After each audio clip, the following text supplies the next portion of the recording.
Hello everyone! Thank you guys so much to join this Make Your Canvas Tote workshop, and we can finish it in 1 hour.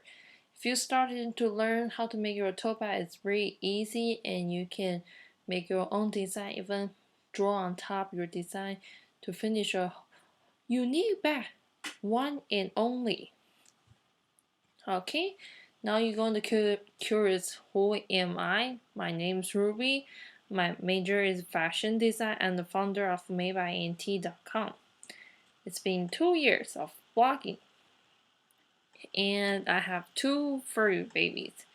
They really love to join me when I'm doing handmade stuff, especially my kitty cat. They like to lay on my fabric and my patterns, which is kind of mess me up, but I kind of like they work with me though.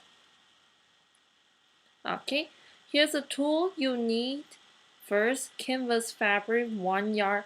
Sometimes you can work less than yard, it depends on the bag size, but today, to be safe side, I would like you to prepare 1 yard fabric ready, and one fabric scissor and one thread scissor, and one more paper scissor. So 3 scissors, get ready. 3 sewing machine, but if you prefer hand sewing, it will work too, it just takes much longer. 4 thread, and 5 pin. Okay, here's the tool, all we need, and let's get into it. I would like to give you a pattern end of this workshop. It's kind of like a small bonus for you, but you can just use a paper to draw the pattern for now, which is super easy.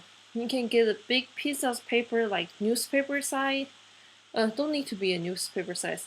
You can get like couple, probably 4 pieces of the letter size printing paper and tape them together.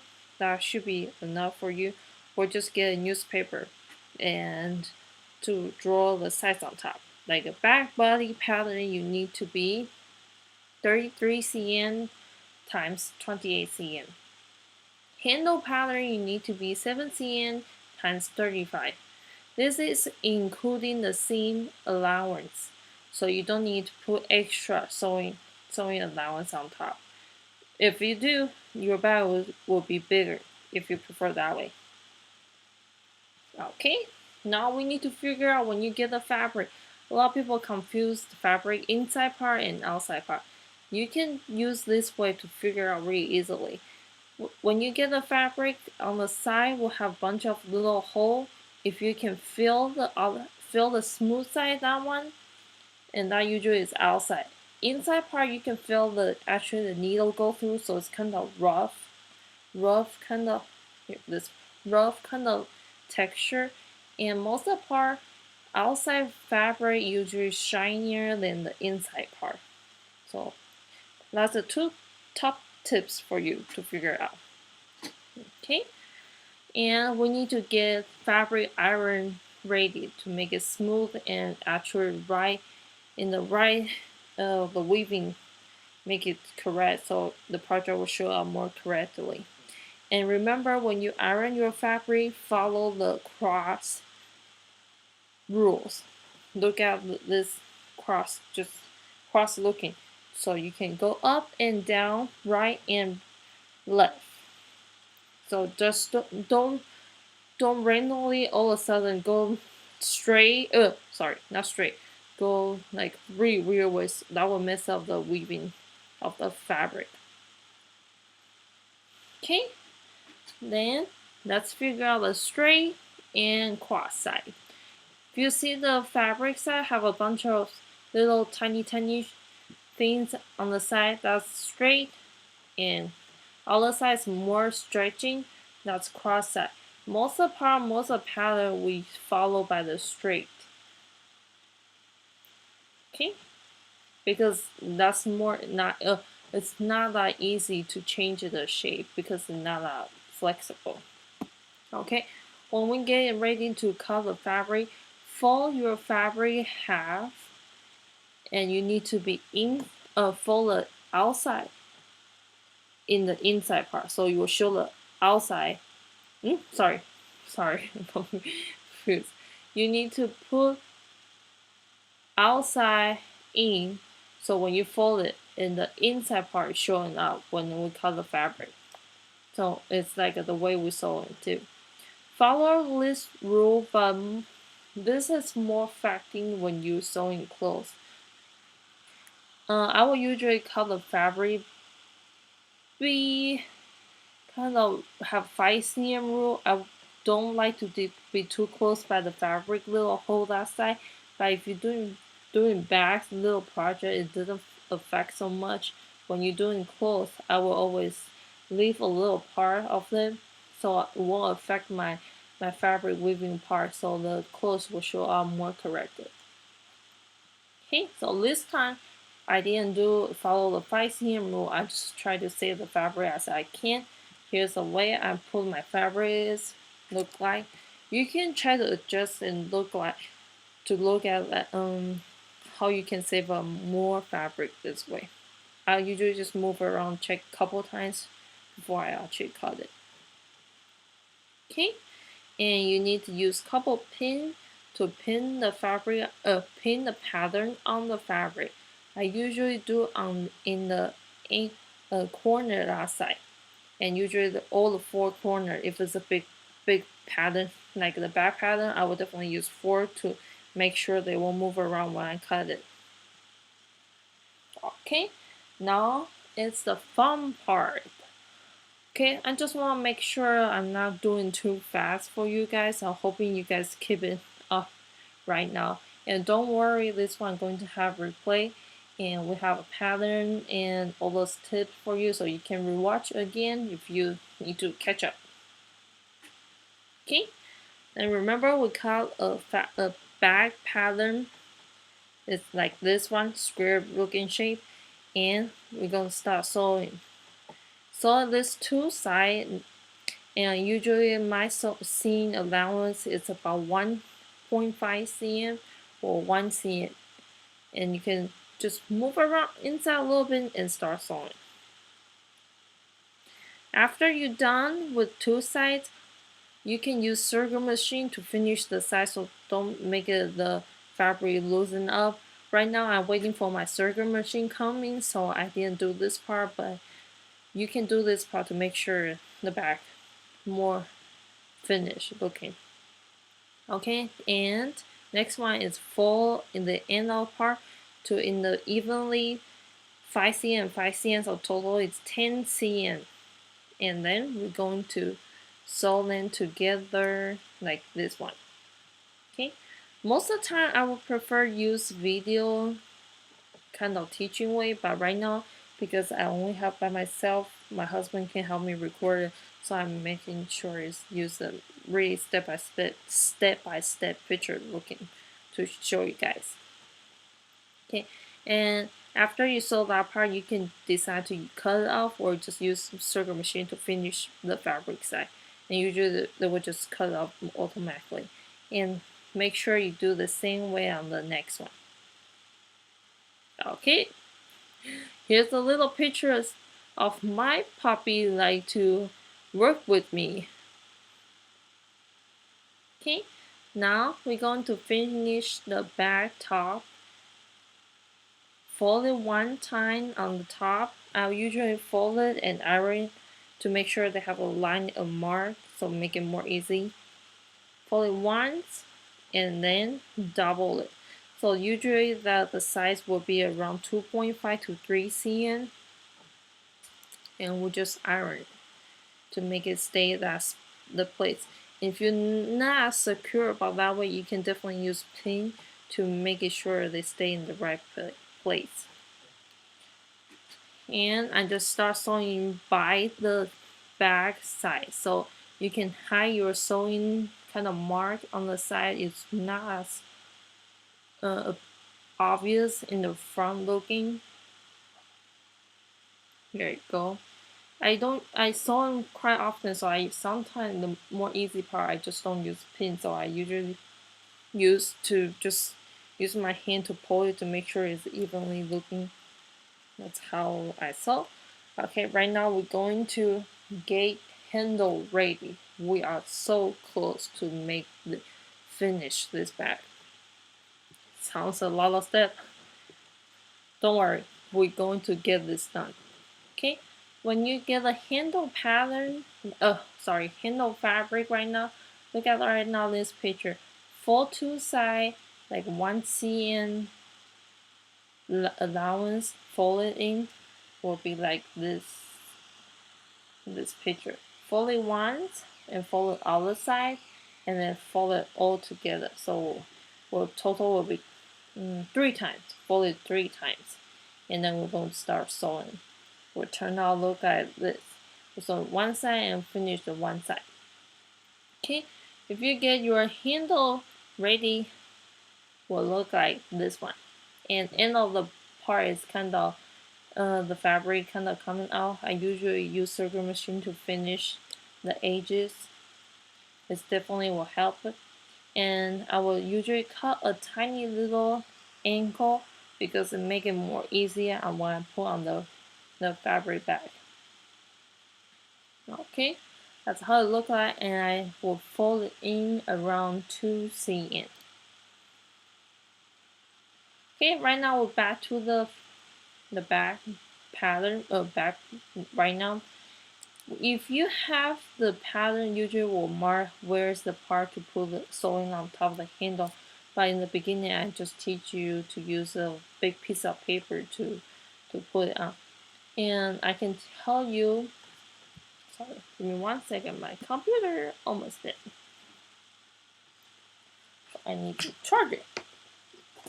Okay. There you go.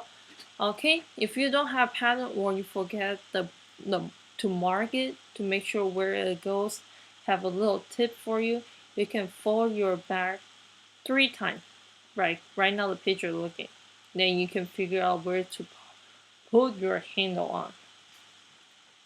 Okay, it's actually just about 10 cm when you go in right and left, going 10 cm.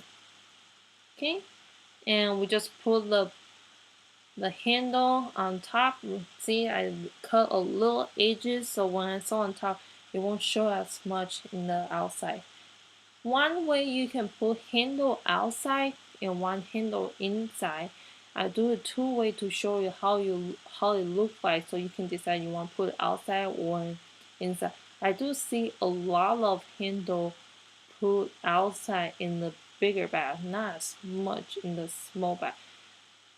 It have a different style. It just depends which kind you prefer. Okay, you're not sure where to put it, or before you sew it, I would definitely recommend to put a pin on top to make sure what it looks like. Is it evenly looking? And I'll just take a picture and show you. Okay, make sure it's evenly, then we can start sewing. Okay, just put your pin needle inside and we start sewing. Now I'm going to show you how exactly I'm sewing.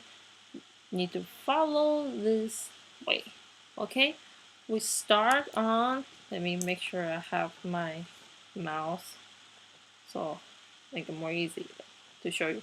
Okay, first I will start on this part and then go down and go left and go up and back to the original and come and do a little bit more here.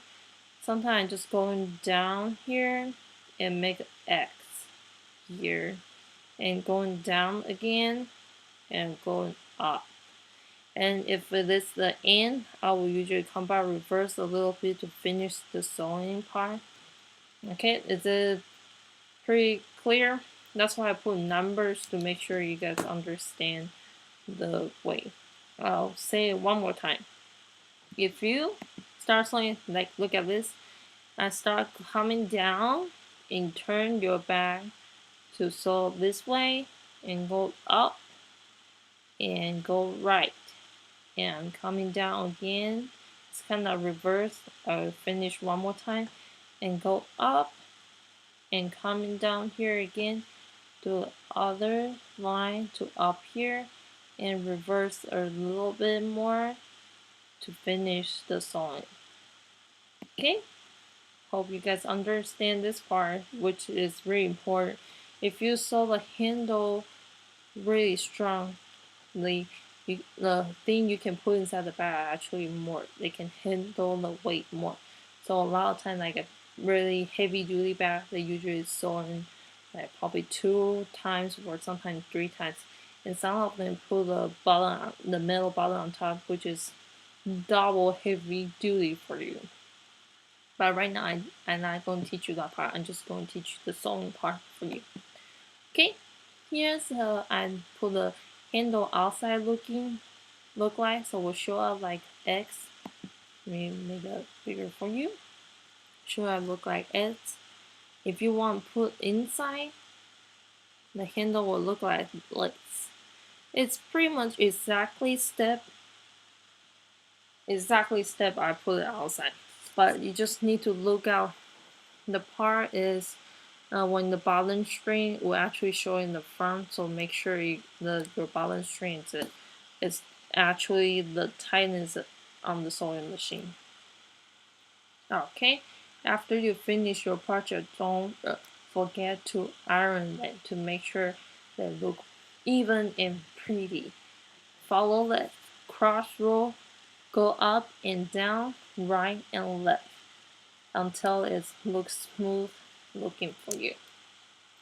Okay, congratulations, you finished your first tote bag. That's how it turned out look like. And if you prefer, you can actually get some acrylic painting kind of thing. You can paint your own design on the bag. I would definitely recommend before sewing, you should put it on first and then start sew. But if you just randomly think about one to draw on top, definitely you can too. Or you can do some stitching on top of the fabric too, or use embroidery design to put on. Okay, congratulations to you, and hoping you're having a lot of fun. Okay, what's next? After all this sewing part done, your table, your workroom must be really, really messy. That's how it turned out to me. Not sure to you, but usually it turned out really messy. And that's how I organize my project pattern. I usually get a big envelope like this, or sometimes you can put inside folder. I just put my pattern all inside this envelope. If sometimes I have extra fabric, I usually put inside too to make sure it's organized. Or you have special shelf to special put the fabric is definitely okay that too. And I will mark on the pattern, all the pattern in the back have the picture what the project look like, and the name, fabric, how much I need, and what kind of fabric you have. Like this one, we use canvas fabric, so you can just put canvas. The project name will be tote bag or canvas tote bag. And yard was in the beginning say 1 yard, but you probably can finish this small tote bag in the half yard. But if you want bigger, you definitely need more. And you can put finish date and special note on top. So if you one day, like when you're really busy on the table, and it's all the pattern mess up together, you can still figure out because it have the name picture on top, or you can still find the envelope to put inside the right order. Sometimes it happened to me when I don't put a name or any other note on top pattern. It takes me super long to figure out which one to go to. So I just give you a little tip, and that's actually how we do it in a lot of fashion industry. I will usually, like small studio, will usually put inside little envelope to keep it organized. Okay, and if you have any questions, feel free to ask me, or you can contact me in here. Here's my email: servers@madebymt.com. Okay. Also, I would like you to check out my new course. It's coming out soon. Actually, it's coming out. I actually do a lot of beta testing right now, and I'm going to teach you step by step how you finish a Japanese linen dress. And I already have a couple students on, and I'm going to show you exactly how I finish, how you choose your fabric, where you're going to shop, and all a bunch of little tiny things you need to know before you all the sewing part. I can show you guys a little bit detail of the course about is this one. Okay, let me show you the detail of how many things actually including the course. Sorry, my internet is kind of slow. Okay. At step 1, I will show you how to get the right material, because if you got the wrong material, actually it will turn out the project kind of make you very frustrated because it's not the way you want to look. And I'm going to show you how to print digital pattern, how to understand all the symbol meaning, how to put the pattern on top of the fabric to get ready and save your fabric. And the most hard part is how to sew, because a lot of part of the dress part have some pocket, and the collar part you need to finish to more look nicely, and have the sleeve. Sleeve is the most, probably a lot of people are really frustrated about put the sleeve on, and I will show you really detail how step by step. And right now it's my first course, so I record a bunch of the video to show my student. If you guys can't understand it, I usually will do one more recording and have some work office hour for you guys. So if you don't understand and kind of stuck in some part, I definitely will make a small video for you guys to see how to break it through. Okay, and right now it's special price because the whole course is pre-order right now. It's $29 and $29.99. Excuse me for a second. And right now it's special price. Each week I adding more video will be get higher price. So you can check out if you want to, and if it's not for you, definitely fine with me. I just want to show you, and I'm really excited for this course because I've been wanting to do this for 2 years. Okay, and I would like to invite you to join my Facebook group. We'll have a lot of like handmade, doing handmade design and like little crafting kind of people will hang out all in there, and you can show your project and or ask any handmade or art kind of kind of question if you like, and I will hang out there pretty often, so you have any question I will definitely answer it for. Okay, thank you guys so much to join with me, and I hope you guys enjoyed this course right now. If you have any suggestion you want to learn next one, and feel free to contact me.